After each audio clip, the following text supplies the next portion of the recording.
this happen all over the country. Fire charging stations are put ablaze. Teslas are being put ablaze.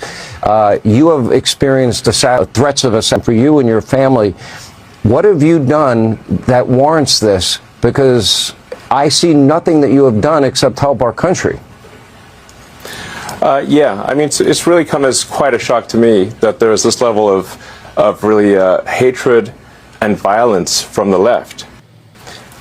I always thought the left, or Democrats, were supposed to be the party of empathy, the party of caring, and yet they're burning down cars, they're firing dealerships, they're firing the dealerships, they're just, smashing up Teslas. Tesla is a peaceful company. We've never done anything harmful. I've never done anything harmful. I've only done productive things. Yeah, okay. Okay. Hello guys, and welcome back to our channel. Now in today's video, I want us to take a look into the dramatic saga of Elon Musk, the man who went from tech mogul to the face of a financial crisis. Now imagine this, the once unstoppable billionaire whose wealth once soared to over $200 billion is now begging Tesla employees to hold on to their shares. With Tesla's stock plummeting, top executives cashing out, and Musk's net worth taking a massive hit, some are reveling in this fall from grace. Now, in a recent emotional plea, Musk appears on Fox News, a shadow of his former self, asking for mercy from the very people he's often clashed with.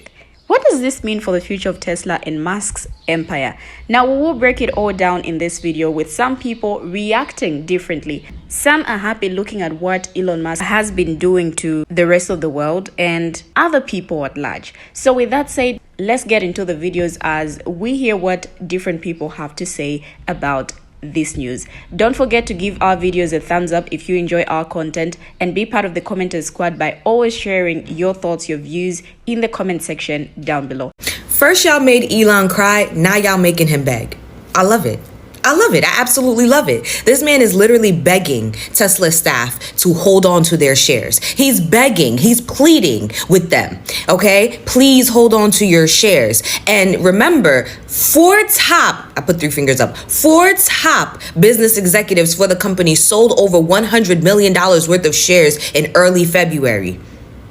Remember, this man has lost over $200 billion from his net worth. He is begging them. An article just broke news that he is begging Tesla employees and Tesla staff to hold on to their shares. And I don't know how well that's going to do for him, considering Tesla's Cybertruck just got hit with its 8th recall.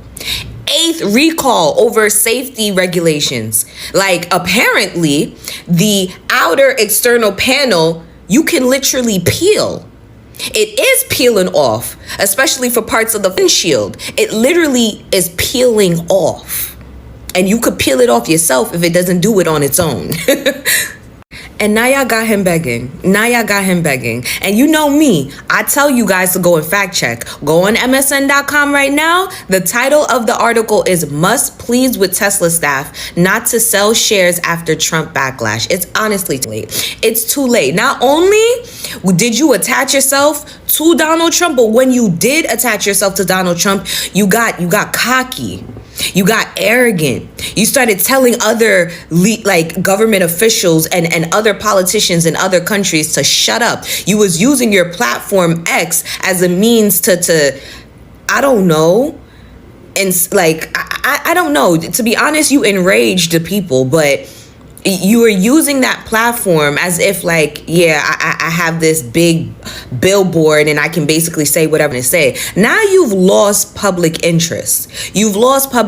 People don't care about you. Anybody who was siding with you before as a business person loathes you now. They all hate you. And then all of the people that invested their money in you, because let's be honest, most of them not gonna about you unless you're taking money out of their pockets. Now that's what you're doing because you've decided to attach yourself to that man, get into politics, something that you should have never did, ruin not only your reputation, but because you ruined your reputation, you ruined the reputation of the business. And now all those investors are looking at you crazy because you lose money. Congratulations. But now that you have made this man cry on national television, y'all got this man begging. I want to see you guys combine that. I want this man begging and crying on his knees. That's what I want to see. And even then, we still not letting up. So basically, DJ Trump and his policy got Elon Musk crying. I know like hell I don't see no Elon Musk on my For You page crying. I know like hell I don't see no Elon Musk crying. This you wanted. Huh? I don't hear you. I didn't hear that. This is what you wanted. You was thinking so much about other people, black people. How much you hate black people, how much you hate Hispanics, how much the hate y'all have for other people. And didn't realize you yourself. You didn't realize that you was dealing with a double side. You tried to end up yourself. You went from 400 billion, your net worth, to 200 billion in less than 2 months. And now you on here crying. And you expect us to feel sorry for you. I will feel sorry for a dog before I feel sorry for you. And the crazy part is, this is only the beginning, because you and them maggots about to find out, because y'all done already. To the American people who are creating this drama for Elon Musk, I say that may God continue to give you strength so that you can continue to make him suffer like what he's doing to the rest of the world and to other people. And then afterwards, remember to squeeze that big orange baby as well. And also a few people in his organization or in his administration, as you say. But leave no man unsqueezed. Squeeze. And then after you've squeezed, make sure you squeeze harder for the last drop. You don't mess with the world. You don't mess with the livelihoods of people. You don't mess with people. I know I did not see Elon Musk up here crying. What you pouting and fussing for? If anybody should be pounding and fussing, it should be us. We the one gotta put $30 in the tank. We the ones gotta spend $150 on these damn groceries. We the one that gotta probably work 3 jobs just to manage these insane and outrageous house bills that we gotta put up with. And you hooting and hollering because them stocks getting hit. It's alright, brother, you'll be alright. You see, that's what happens when you lay in bed with a snake. That's what happens. I don't feel bad for you, brother, not one bit. Because you reap what you sow. See, you should have knew better to attach your name to Trump. Now you're getting exactly what you deserve. And for your sake, I hope them stocks plummet even worse now. Shoot, if you crying over going down from 400 billion to 200 billion, I'm gonna feel bad for you when you when you crash all the way down to $1 million. Yeah, that's what happens. And don't worry, you know who's gonna be next? Trump. See, these little MAGA sheeps, they always want to talk about, oh, Trump's a God-fearing man. He's a God-fearing man. Well, guess what? You can never escape God's wrath. You might delay it, but you can never escape it. See, he delayed his karma by winning this election, because otherwise he'd be behind bars right now. But sooner or later, he's going to get his comeuppance. You, sir, Mr. Elon, you're getting your comeuppance right now as them stocks plummeted. And we are all here for it, brother. Up here pouting like we care. The fact that Elon Musk was on national television crying about Tesla's stock a mere few weeks after he was on national television saying empathy is our nation's greatest weakness is actually a pretty apt metaphor for the American right now. Really sums it up quite nicely. Tolerance is bad, acceptance is bad, diversity is bad, empathy is bad. But we stop exercising those things toward you, and now there's a problem. If you want sympathy, you still come ask for it and expect it.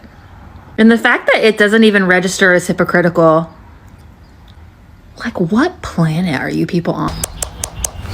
White South Africans front and center. I want to have a conversation with you. And don't get me wrong, I know I pissed you off the last time to the point in present day you're still making comments on those videos, but I digress. White South Africans front and center. Now, I wanted to get your attention because I know you identify with being a white South African. But European people, let's talk about your boy, your South African boy, Elon Musk, who was on Fox News crying because Tesla is tanking. His board members want him to resign, right?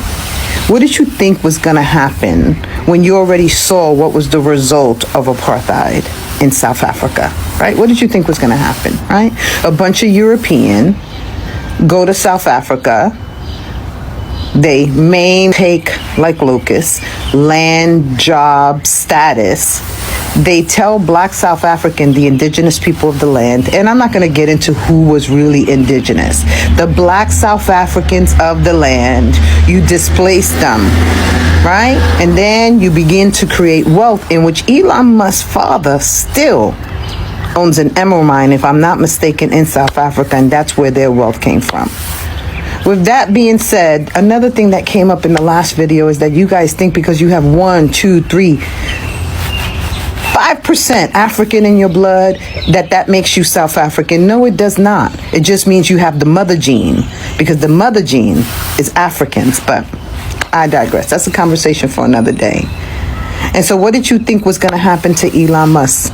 Because what happened is these Europeans came to South Africa, did what they did, and then proceeded to do it on the backs and the blood and the sweat of black South Africans until they rebelled and they said no more, and they protested, putting an end to apartheid. And so that's exactly what you kind of see the beginning phases of what's happening to Elon Musk, right? He thought he can do that. He can build that on the blood and sweat of other people. He can put other races down. He can create a social class that the tech elite are the only people, that 1% are the only people that should have wealth, so that you and I can be dependent on him on whether we feed our family, or be dependent on that oligarchy on whether we can feed our family. And now you're starting to see it crumble. And I am so glad that it happened so early on. Yeah. So y'all might not want to come to America with 3 Ks, right? Because I don't think that this nation is going to let this go on for too long. So I wanted to pull you front and center to remind you again that you're European with a small percentage of African, and it doesn't make you Africana. And so this video is intended to piss you up all over again. But again, like I said in the beginning, or I don't even know if I said it in this segment, it's better to be pissed off than pissed on, right? So what do you think about your boy Elon Musk crying on Fox News that he can no longer continue to treat the people that he's treated before, after, and now during the election, breaking programs, and now crying that everybody thinks he's the pariah that he is? Sound familiar? South Africaners. Now, to be honest, the backlash against Elon Musk's current plight is justifiable, because this is a reflection of the complex and often troubling impact his actions have had on the world. For years, Musk has been celebrated as a visionary, a genius, someone who seemed to defy the odds.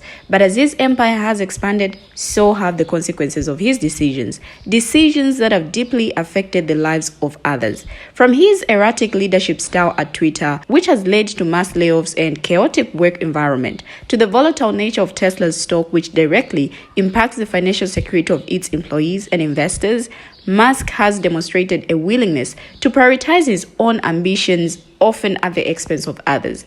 Now, when you look at the broader picture, it's really hard not to feel a sense of justice in seeing Musk now begging for mercy. For years, he's been a symbol of the get-rich-at-all-costs mentality, disregarding the consequences his actions had on workers, small investors, and even the environment. Now, his relentless pursuit of wealth, power, and influence often came at the expense of people's livelihoods, whether it was workers at Tesla factories facing poor working conditions, or Twitter employees suffering from abrupt layoffs with no warning. Musk has in many ways been a beneficiary of an economic system that rewards the powerful while neglecting the vulnerable. Now, as his own empire crumbles, it's really hard for some to feel sympathy for a man who has made so many others suffer for his gain, especially now that they're like this with Donald Trump. Seeing him struggle is not just about personal revenge. It's about a sense of fairness, about seeing the scales balance for those who have been negatively affected by his decision. Musk's downfall serves as a reminder that no one, no matter how powerful, is immune from the consequences of their actions. Now, for those who missed it, let me share what really happened on Fox News. Now, the Tesla CEO Elon Musk seemed to be visibly uncomfortable and almost close to tears during a Fox News interview when questioned about the performance of his businesses. Musk told Fox Business that he was running so many businesses with great difficulty, as shares of his automotive company Tesla suffered their worst drop in a half-decade, and as his social media firm X experienced several outages. Now, Musk also said during an interview on Fox Business that he expected to remain in the Trump administration for another year. Musk's company Tesla, his electric vehicle company, experienced a significant drop in share prices and a global decline in sales. The company's shares have tanked by 15.4%, marking its steepest fall since September 2020. Now, all this happened when he was invited for an interview to discuss the substantial cuts implemented by DOGE, the Department for Government Efficiency. Now, Musk has championed DOGE, but Trump administration officials say he's not in charge of it. Musk reeling was caught off guard by an unexpected question. In the midst of discussing the cuts, he was asked, "Are you giving up your other stuff?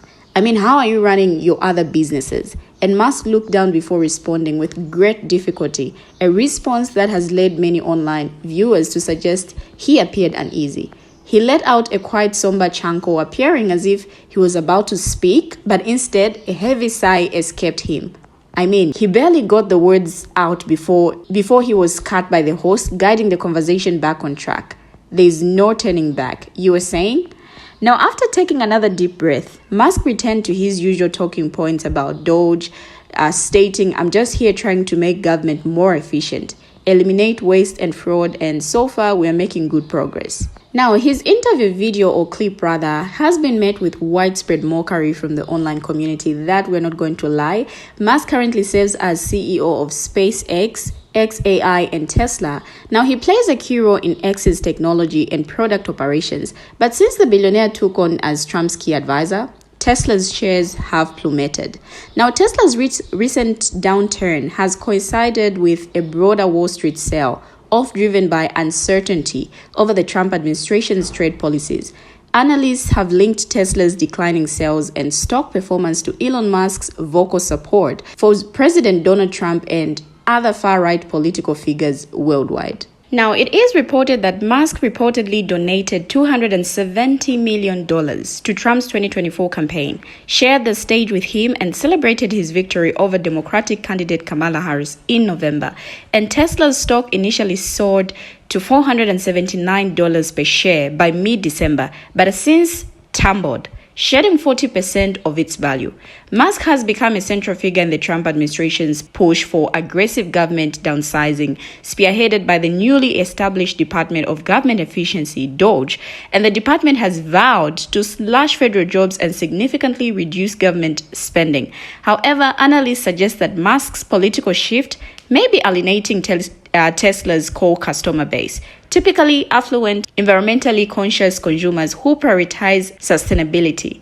Now, Tesla's sales have slumped in California, its largest U.S. market, and the company reported its first annual global sales decline last year. In Europe, Tesla's sales plunged 45% in January, according to research firm Jato Dynamics, even as the broader electric vehicle market continued to grow. Now, the company's struggle have been particularly pronounced in Germany and France.